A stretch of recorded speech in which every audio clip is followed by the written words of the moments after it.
Bienvenue sur le podcast Minute Santé, le podcast pour prendre soin de votre santé où l'on décrypte différents sujets santé en misant avant tout sur la prévention. Car comme le dit l'adage, mieux vaut prévenir que guérir. Je suis Nadia, blogueuse santé sur consomuslim.com et médecin. Je suis passionnée par la médecine et les alternatives naturelles. J'espère vous aider au travers de ce podcast à prendre soin de votre santé en prenant en compte toutes les sphères de votre vie. N'hésitez pas à vous abonner au podcast pour ne rater aucun épisode et prendre votre santé en main dès aujourd'hui. Bienvenue dans ce nouvel épisode du podcast spécial Ramadan. Je peux enfin vous l'enregistrer après avoir récupéré un semblant de voix. Pour ceux qui me suivent sur Instagram, j'ai eu une extinction de voix totale. Donc dans l'épisode du jour, j'aimerais qu'on parle plus en profondeur des bienfaits du jeûne du mois de Ramadan. On le réduit parfois à tort à une simple abstinence de nourriture et de boissons, alors qu'il s'agit de bien plus que ça. Le Ramadan, il a vraiment des effets extraordinaires, que ce soit sur notre corps, sur notre mental et bien entendu sur notre âme et notre cœur. Dans cet épisode, on va voir ensemble justement quels sont ces bienfaits, tant sur le plan physique, sur le plan mental, spirituel, pour faire en sorte que tout à chacun ait conscience, si ce n'est pas déjà le cas, de tous les bienfaits du Ramadan et de ne plus jamais le réduire justement à une période sans sens où juste on ne mange pas et on ne boit pas. Je vous laisse avec l'épisode du jour et je vous souhaite une bonne écoute. Ça y est, le jeûne du mois de Ramadan arrive à grands pas, Inch'Allah. C'est un de nos piliers de l'islam, c'est un acte d'adoration, un moyen de renforcer sa foi, de purifier son âme de ses mauvais penchants, dans le but de se rapprocher d'Allah. C'est vraiment une opportunité de se réformer sur tous les plans, de cultiver la patience, la gratitude, la compassion, l'empathie, etc. Mais malheureusement, encore beaucoup trop de musulmans et de musulmanes résument ça à pas manger, à pas boire, pas avoir de relations sexuelles de l'aube jusqu'au coucher du soleil. Et ils en viennent à transformer cet acte spirituel en un simple acte machinal. C'est pour ça que j'avais envie d'aborder cette thématique aujourd'hui, pour qu'on se rappelle de tous les bienfaits du jeûne du mois de Ramadan et pourquoi l'attendre avec engouement tellement ce mois est rempli de bénédictions, tant pour notre corps, notre mental et notre spiritualité. Je vais commencer avec les effets du jeûne sur notre corps. Donc, le jeûne du mois de Ramadan, il va provoquer un certain nombre de changements dans notre organisme. Pour vulgariser un maximum et comprendre un peu ce qui se passe dans notre corps, en gros, au début de notre journée de jeûne, notre corps, il va utiliser nos réserves de glucose, de sucre, qui se trouvent dans les réserves qu'a fait dans notre foie, mais aussi dans les muscles. Il va utiliser ce glucose comme source d'énergie, comme on n'en lui apporte plus directement pendant un laps de temps donné. Et lorsque ces réserves, elles vont être épuisées, le corps, il va se mettre alors dans ce qu'on appelle une cétose. Donc, il va utiliser les graisses, cette fois-ci, pour produire de l'énergie. Donc, ce processus de cétose, il améliore notre métabolisme. Ça peut aussi réduire l'inflammation, améliorer la sensibilité à l'insuline. Donc, l'insuline, c'est l'hormone qui fait baisser le taux de sucre dans le sang. Et donc, de protéger, bien sûr, quand le jeûne est bien conduit, contre certaines maladies cardiovasculaires, comme le diabète, l'hypertension artérielle, les AVC, le mauvais cholestérol, etc. Au début du mois de Ramadan, notre corps, en fait, du coup, il va passer par une phase d'adaptation. Les premières heures du jeûne, comme je vous ai dit, elles sont marquées par une baisse du taux de sucre dans le sang, qu'on appelle la glycémie, et une baisse d'énergie, du coup, qui est automatiquement associée. C'est à ce moment-là que notre corps va se servir des réserves qu'on a dans le foie ou dans les muscles, comme je viens de l'évoquer à l'instant. Ça, c'est transitoire, ça peut entraîner une sensation de faiblesse et de fatigue, et qui, si le jeûne est bien conduit, va être transitoire en fait. Après quelques heures de jeûne, on passe à la cétose, et cette transition, elle peut parfois prendre quelques jours. Mais une fois que cette transition est faite, donc du passage vers la cétose, elle peut entraîner justement une augmentation de l'énergie physique et mentale. Donc c'est pour ça que généralement, c'est toujours les premiers jours du Ramadan qui sont un peu plus difficiles. Après, le corps s'adapte. Le jeûne du mois de Ramadan, il a aussi des effets bénéfiques sur nos cellules, sur notre espérance de vie, toujours s'il est fait dans des conditions optimales. Je précise, parce qu'il faut pas penser que en mangeant n'importe quoi le soir venu, on va pouvoir bénéficier de ces bénéfices. Donc des conditions optimales, c'est une alimentation saine, une bonne hydratation, un sommeil adéquat, etc. Donc en effet, le jeûne, il va stimuler le processus de réparation cellulaire. Il va aussi stimuler nos processus d'auto-nettoyage qu'on appelle autophagie. Et en fait, nos cellules, elles vont recycler les composants de notre organisme qui sont en mauvais état. C'est une sorte de renouveau en quelque sorte. On se débarrasse de ce qui est en mauvais état et on laisse place à ce qui fonctionne bien. On élimine les toxines et les déchets accumulés dans notre corps et donc cela va pouvoir aider à prévenir certaines maladies chroniques certaines maladies, notamment neurodégénératives comme Alzheimer, etc. Et du coup, un jeûne de la sorte qui est fait régulièrement, donc annuellement déjà, via le mois de Ramadan, et même 2 fois par semaine, comme c'est prescrit par notre prophète sallallahu alayhi wa sallam, enfin, qui avait l'habitude de le faire tous les lundis et jeudis, ça favorise la longévité, sans autre facteur de risque, bien sûr, en ralentissant notamment le vieillissement cellulaire. Donc le jeûne, il aura le même effet sur nos cellules cérébrales, en favorisant également la régénération de celles-ci, et donc ça va améliorer nos capacités cognitives. Le jeûne, il a aussi une incidence sur nos hormones. Ça va permettre de réguler nos hormones, et notamment nos hormones qui sont en charge de la faim et de la satiété, la leptine et la gréline. Et donc, on va avoir une meilleure régulation de la sensation de satiété et la sensation de faim. J'avais abordé ces sujets de sensations alimentaires dans un épisode hors série. Je vous laisse aller le réécouter si cela vous intéresse.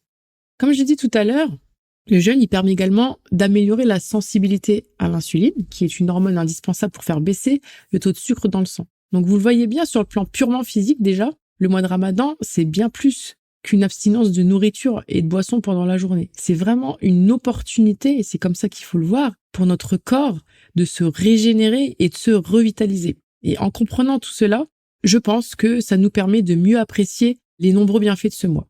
Donc en résumé, le Ramadan, c'est vraiment un cadeau d'Allah, un cadeau annuel, unique en son genre, pour revitaliser notre corps, faire une sorte de reset. Notre système digestif, il va se reposer, il va se régénérer. C'est une détox naturelle de notre corps. Donc cette pause annuelle dans le manger, dans le boire, elle a des bénéfices indéniables sur notre santé, comme la réduction des maladies cardiovasculaires, la réduction de l'inflammation, etc., etc. Et soyons reconnaissants justement pour ce cadeau. Au-delà de ces effets physiques, le jeûne de Ramadan, il a aussi un impact sur notre santé mentale. Cette pratique, en fait, elle va particulièrement nous enseigner la patience, la maîtrise de soi. Et toutes ces leçons que nous donne le mois de Ramadan, ça peut nous aider au final à renforcer notre résilience dans d'autres circonstances. Ça nous aide à nous renforcer mentalement, à être plus résistants au stress, plus enclins à accueillir les différentes épreuves de la vie. Il y a aussi l'aspect communautaire, en fait, qu'il y a dans ce mois, qui devrait avoir toute l'année, bien entendu, mais qui est exacerbé pendant ce mois, qui est plus palpable pendant ce mois. L'aspect communautaire, la solidarité, la fraternité, qui du coup va régner pendant ce mois, qui peut renforcer nos liens au sein de la Oumma, au sein de nos familles, etc., les amitiés, etc. Et ça va favoriser ce sentiment d'appartenance qui est une des composantes indéniables pour une bonne santé mentale. Ensuite, le Ramadan, c'est aussi une période de réflexion, de méditation, de connexion avec Allah.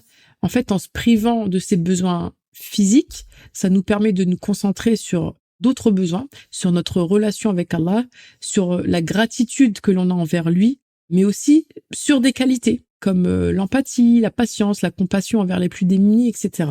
Le jeûne du mois de Ramadan, en fait, c'est un éducateur. Il nous éduque la discipline, la maîtrise de soi, etc. C'est vraiment the mois pour donner un tremplin à notre foi. Et cette privation de nourriture, du coup, elle doit avoir du sens. Elle doit nous rappeler en fait notre petitesse, notre dépendance à Dieu, à faire taire nos égos surdimensionnés dans une ère où le culte de soi est à la mode. Ce mois de purification, en fait, il nous incite à nous tourner vers l'unique, que ce soit à travers la prière, le jeûne, bien entendu, la lecture du Coran, la méditation, etc. Donc le jeûne de Ramadan, c'est vraiment un cadeau du ciel, un cadeau d'Allah, une opportunité à ne pas manquer pour se purifier intérieurement, que ce soit physiquement ou spirituellement, et d'avoir du coup une réflexion plus profonde, de prendre le temps d'avoir cette réflexion sur nos actions, sur nos intentions, sur notre relation aux autres, mais surtout sur notre relation à Dieu. Au-delà de l'aspect physique, mental ou spirituel qu'on vient d'évoquer, le Ramadan il a également un rôle de renforcement des liens sociaux et communautaires.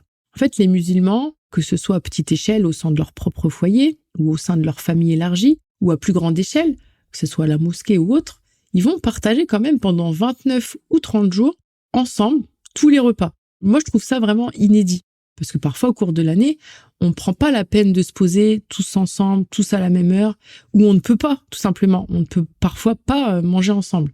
Pendant le mois de Ramadan, on est ensemble, c'est convivial. Si bien, je sais pas vous, mais moi de mon côté, dès que le Ramadan se termine et que ces repas familiaux, tous ensemble, ils sont moins systématiques, j'en sens toujours une petite pointe de nostalgie. Donc indéniablement, ces repas prie tous ensemble, que ce soit en famille, à la mosquée, avec des amis, ça renforce les liens familiaux, ça renforce les liens amicaux, ça renforce les liens fraternels. Ça favorise aussi la solidarité entre nous. Et ça, c'est vraiment une des essences du Ramadan. La générosité, l'entraide envers les gens qui sont plus en difficulté, les étudiants qui sont loin de leur famille, les jeunes convertis qui sont parfois isolés. Et c'est vraiment important que chacun de notre côté, si l'on a connaissance d'une personne qui jeûne et qui est isolée, de l'inviter ou tout simplement de lui apporter des repas de temps à autre. Le Ramadan, c'est ça aussi. Et c'est surtout ça, j'ai envie de dire, le don de soi, les actes de bienfaisance, la vraie fraternité, comme l'incarnait si bien notre prophète Mohammed alayhi salatu wassalam. Une autre sphère qui est importante à mes yeux, même si je suis loin d'être parfaite à ce sujet, et d'autant plus depuis que j'ai eu mes gremlins, c'est l'aspect écologique. En fonction de comment on va vivre notre Ramadan, on va avoir un impact sur l'environnement, qu'il soit positif ou négatif. Donc, si on essaye de suivre la sobriété que demande ce mois, et que nos tables, elles se transforment pas en tables de gargantua, on est censé réduire notre consommation pendant ce mois, car on mange 1, voire 2 repas en moins. Et du coup, on peut minimiser cet impact en adoptant des pratiques plus durables, plus respectueuses de notre planète, et notamment en évitant le gaspillage alimentaire, le gaspillage de l'eau, le gaspillage des ressources. Alors, dans notre société actuelle, où tout est à 100 à l'heure, où on nous matraque de messages publicitaires pour nous inciter à la surconsommation, notamment avec les grandes anciennes qui se gardent pas pendant le Ramadan de nous faire leur pub spéciale Maison du Monde, Cuisine du Monde avec les dromadaires et les couscous là. Le jeûne du mois de Ramadan, justement en fait, il est là c'est le contraire, il est là justement pour nous faire ralentir. Et du coup, c'est aux antipodes de ce que certains essayent d'en faire. Le mois de Ramadan, après, je comprends que ça peut être aussi un sacré défi pour certaines personnes, avec les horaires de travail chargés, les changements de routine, de sommeil alimentaire, la pression sociale aussi, parce que des fois, c'est pas forcément nous qui voulons faire des tables hyper remplies, c'est le fait de recevoir, etc. Et ça peut rendre cette période difficile ou le jeûne plus difficile. Mais bien entendu, il existe des moyens pour atténuer cela, pour n'en citer que quelques-uns. La planification des repas, le soutien de la famille et l'écoute de son corps. Et de savoir justement ralentir quand il le faut. Ce qui rend le Ramadan si spécial, c'est sa capacité à intégrer au final différentes sphères de nos vies. Ça en fait vraiment une expérience à part entière et globale. En nourrissant notre corps avec des choses saines, en faisant preuve de modération dans notre consommation, on va améliorer notre santé physique et environnementale. En cultivant notre foi, la patience, l'empathie, on va nourrir notre bien-être mental et émotionnel. Et en renforçant notre connexion à Allah, à travers les différents actes d'adoration, on va nourrir notre âme et donner un sens profond à notre vie. Donc en fait, au final, le mois de Ramadan, c'est certes le mois de l'abstention, de l'abstinence, mais c'est quand même le mois où, au final, on se nourrit le plus, pas physiquement, mais sur les plans spirituels, fraternels, mental, etc. C'est un mois de renouveau et d'amélioration dans toutes les dimensions de notre vie, d'un point de vue, donc encore une fois, physique, mental, spirituel, environnemental. Le jeûne du Ramadan, il nous offre une multitude de bienfaits, si son essence et ses finalités sont respectées. Pour ceux et celles qui cherchent à approfondir leur expérience du Ramadan et à en tirer le meilleur parti, je vous invite à découvrir mon livre « Guide du Ramadan optimal ». Il vous guidera à travers chaque aspect du Ramadan, du spirituel à l'organisation, de la santé à l'écologie. Il est disponible en version numérique et en version papier. Vous trouverez le lien dans la description de cet épisode. Vous pouvez aussi le trouver facilement sur mon site www.consomuslim.com. J'espère que ce mois de Ramadan nous sera bénéfique à toutes et à tous, sur tous les plans, Inch'Allah. On n'a plus qu'à lui dire Marhaba à Ramadan. Merci d'avoir écouté cet épisode. J'espère qu'il vous a plu et vous sera utile. N'hésitez pas à le partager autour de vous. Je vous dis à bientôt pour un nouvel épisode. D'ici là, n'hésitez pas à vous abonner et à laisser un commentaire sur Apple Podcast. Prenez soin de vous et de votre santé.